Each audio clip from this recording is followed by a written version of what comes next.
বৌদি তাহলে চলো তোমার বাড়িতে যাওয়া যাক, কলা খাওয়াবো তোমাকে, একেবারে 8 ইঞ্চি কলা। হ্যাঁ হ্যাঁ তাড়াতাড়ি চলো আমার বাড়িতে, আমার বড় গর্ত তোমার চাপের অপেক্ষায় হা করে বসে আছে গো। তাই নাকি? তাই নাকি? তাহলে তো লেট করা যাবে না, চলো চলো তাড়াতাড়ি চলো।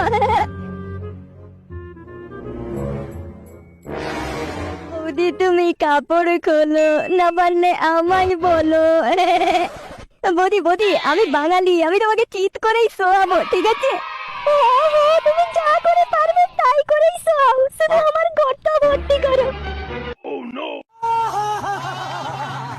মেরি রাজা, জলদি জলদি আজা আজা আজা। আছি আছি।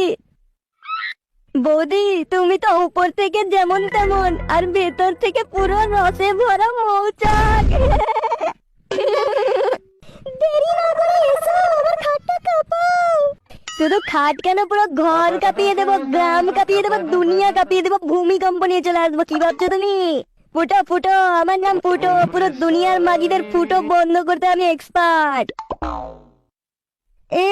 এত জঙ্গল ঢুকছেই না গো বৌদি। ঠিকভাবে ঢোকাও তবেই তো ঢুকবে নাকি? বৌদি হচ্ছে না গো। বাল তোমার থেকে আমার বুড়ো ভাতারটাই ভালো ছিল মনে হচ্ছে এখন, নামো তো আমার গায়ের উপর থেকে। বৌদি তুমি আমার সাথে এরকম কেন করছো? তোমার গলাটা তো আমার বুড়ো ভাতারের গলার থেকেও ছোট গলা। খুব তো 8 ইঞ্চি করছিলে, এই তোমার 8 ইঞ্চির কামাল, ঢোকাতেই তো পারলে না বাড়া। না বৌদি আমার গলাটা অনেকটা বড়, 8 ইঞ্চি একবারে। কালের 8 ইঞ্চি, যাও তো বাবা এখান থেকে যাও, জাপানি তেল লাগিয়ে আসো গা। লঙ্কার চারার মতো গলা নিয়ে বৌদিকে লাগাতে এসেছে, তার পাকামো সব। বৌদি তোমার জন্য আমি জাপানি তেল লাগিয়ে আসবো, ঠিক আছে? কালকে আসছি। সে তুমি যাই করো, সব দেখে আমার লাভ নেই, আমার বড় গলা লাগবে 8 ইঞ্চি। বাল মেন্সটা এমন টাইমে হলো না, আমার কোনো কিছু ভালো লাগছে না। বাড়ির ব্যামলাগুলোতেও যদি বলি তারা তো আর কোনো কেয়ারই করবে না আমার, তারা তো আর বোঝে না যে আমার জ্বালা কত। আমার জীবনটা বড় ধনে পাতা হয়ে গেল। মা মা বলছি কি, শোনো না, আমাকে রান্নাঘর থেকে একটু জাপানি তেল দাও না, আমার একটু দরকার আছে। কি বললি তুই? কি দিবি? মা জাপানি তেল দাও না একটু রান্নাঘর থেকে, আমার একটু দরকার আছে।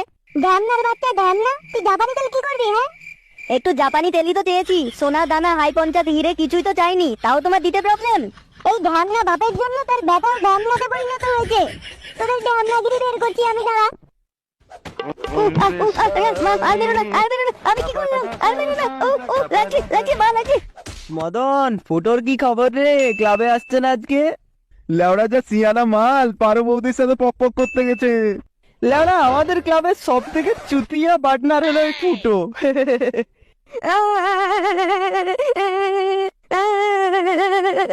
কেউ আমাকে ভালোবাসে না।